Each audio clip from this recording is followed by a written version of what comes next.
task that you do that is energizing and high competent, Mm. and the task that you do that's energizing and low competency as well. Yes. That quadrant, low competency, we call it misguided output. Yes. That means there is a chance for you to bring it up to primal greatness.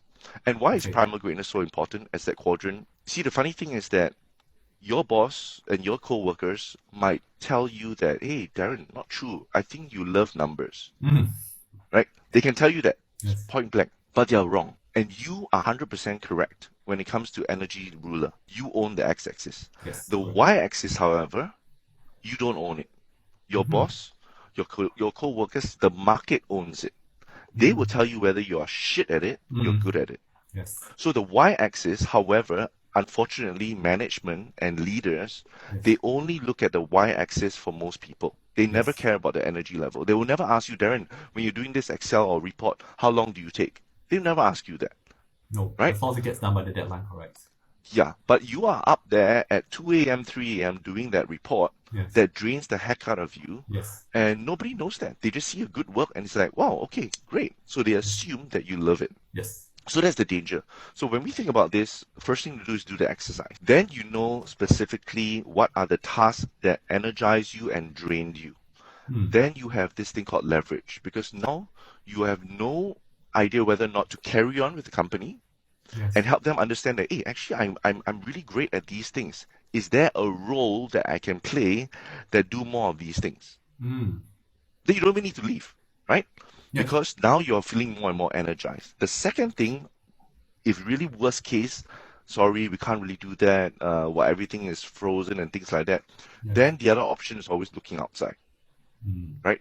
But when you look outside, the danger is that you're going to put in your entire resume of all the things that drain you as well. Yes, that's right. Because why? 17 years on. 17 years of draining. Wow, that's a really long count shit, man. So if we put that in the resume, guess what happens? We are perpetuating the same thing that's going to happen for the next 17 years. Yes. Right.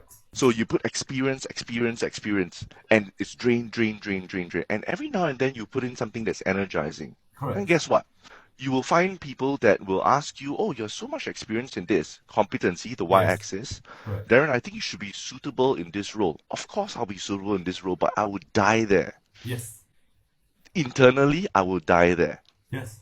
Correct. So the other option is that when you are so clear about the task, very specific task that you do that energize you, then you are able to actually present that and start to rebrand yourself. If we talk about resume side, outside, Yes. rebrand yourself. Actually, no, it's both sides. Once you have a conversation, once you know this, you can have a conversation with your boss, with your HR, and say that, okay, these are the things that really I feel, we never say that, it's, oh, I feel good about it and that's why we do it.